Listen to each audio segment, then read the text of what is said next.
Mukunda jewellers మొట్టమొదటి factory outlet ఇప్పుడు కూకట్పల్లి, కొత్తపేట, సోమాజిగూడ మరియు ఖమ్మంలో. సెల్ఫీలు, రీల్స్ తో సోషల్ మీడియాలో తరచూ పోస్టులు చేయడం సర్వసాధారణమైపోయింది. గణేష్ మండపం దగ్గరికి వెళ్ళినా దండం పెట్టుకోవడం మానేసి దేవుడితో సెల్ఫీలు దిగుతున్నారు. దీని కొందరు సమాచార ప్రచారానికి వాడితే మరికొందరు రోజువారీ అలవాట్ల జాబితాలో చేర్చుకుని వాటికి బానిసలవుతున్నారు. ఈ క్రమంలో ప్రాణాల మీద కూడా తెచ్చుకుంటున్నారు కొంతమంది. అయితే ఇదో మానసిక రుగ్మత అంటున్నారు సైంటిస్టులు.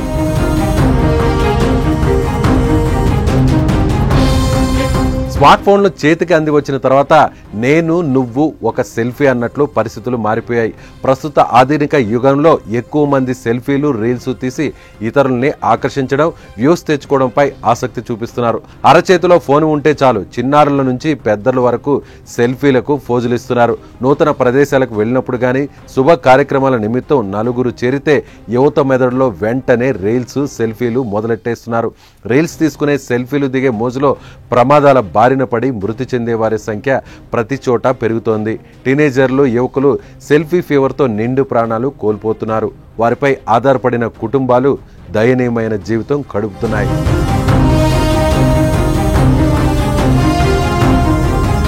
మొబైల్స్లో ఫోటో ఫీచర్లు ఎన్నో ఉంటున్నాయి. రీల్స్, సెల్ఫీలకు ఎక్కువ ఇంపార్టెన్స్ ఉంటుంది. రకరకాల ఎఫెక్టులతో వీడియోలు, ఫోటోలు తీసుకునేందుకు ఎక్కువ మంది ఇష్టపడుతున్నారు. ఒకరు రోజుకి 14 సెల్ఫీల కంటే ఎక్కువ తీసుకుంటే అతడు మానసిక రుగ్మతతో బాధపడుతున్నట్టు ఒహియో యూనివర్సిటీ పరిశోధనలో వెల్లడైంది. సెల్ఫీలు, వీడియోలు తీయడంతో పాటు తీసిన వాటిని ఫోటోషాప్లో రంగులద్ది వాట్సాప్ స్టేటస్గా పెట్టుకోవడం, సామాజిక మాధ్యమాల్లో పోస్ట్ చేయడం ఓ రకమైన మానసిక రుగ్మతలకు కారణమని వారు చెబుతున్నారు.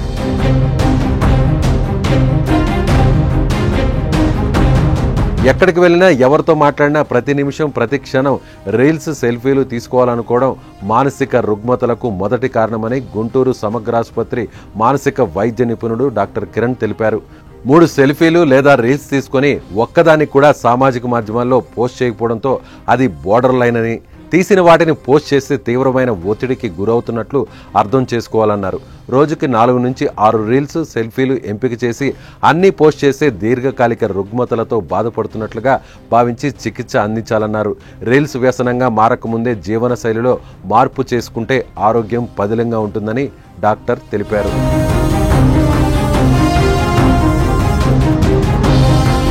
నడికుడి నుంచి పిడుగురాళ్లు వెళ్తున్న రైలెక్కి రీల్స్ తీసుకునే క్రమంలో ఇటీవల ఓ యువకుడు విద్యుత్ స్తంభం తగిలి కింద పడి తీవ్ర గాయాల పాలయ్యాడు. అంతకుముందు 2022 జనవరి 26న నడికుడి నుంచి చెన్నై వస్తున్న గూడ్స్ రైలెక్కి రీల్స్ తీసుకునే మోజులో విద్యుత్ తీగలు తగిలి పిడుగురాళ్లకు చెందిన కటకంశెట్టి వీరబ్రహ్మం విద్యుద్ఘాతం బారిన పడ్డాడు. 2 ఏళ్ల కిందట గుంటూరుకు చెందిన 3 యువకులు నకరేకల్లు మండలంలోని చల్లగుండలో శుభకార్యానికి వచ్చారు. తిరుగు ప్రయాణంలో వారిని కండ్లకుంట వద్ద జీబీసీ కాలువ పరవళ్లు ఆకర్షించాయి.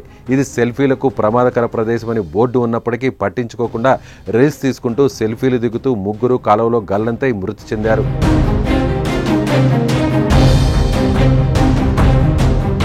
అదే ప్రదేశం వద్ద 4 ఏళ్ల కిందట నరసరావుపేటకు చెందిన ఇంటర్మీడియట్ విద్యార్థిని సెల్ఫీ తీసుకుంటూ కాలువలో పడి మృతి చెందింది. కొత్త బండి కొన్న ఆనందంలో రాత్రిపూట ప్రయాణం చేస్తూ సెల్ఫీ తీసుకుంటూ సత్తెనపల్లి, నరసరావుపేట రహదారి మార్గంలో ముప్పాళ్ల మండలానికి చెందిన యువకుడు బైకు అదుపు తప్పి రోడ్డుపై పడిపోయి అక్కడికక్కడే మృతి చెందాడు. బుధవారం ఉత్తరప్రదేశ్ రాష్ట్రంలోని రైల్వే పట్టాలపై రీల్స్ తీసుకుంటూ భార్యాభర్తలు మహమ్మద్, అహ్మద్, అయేషా, వారి 3 ఏళ్ల కుమారుడు అబ్దుల్లా రైలు ఢీకొని మృతి చెందారు. రైల్వే పట్టాలపై నడవడమే రిస్క్, అది రీల్స్ చేయడం ఎంతటి రిస్కో వాళ్ళకు తెలియకపోవడం విడ్డూరమే.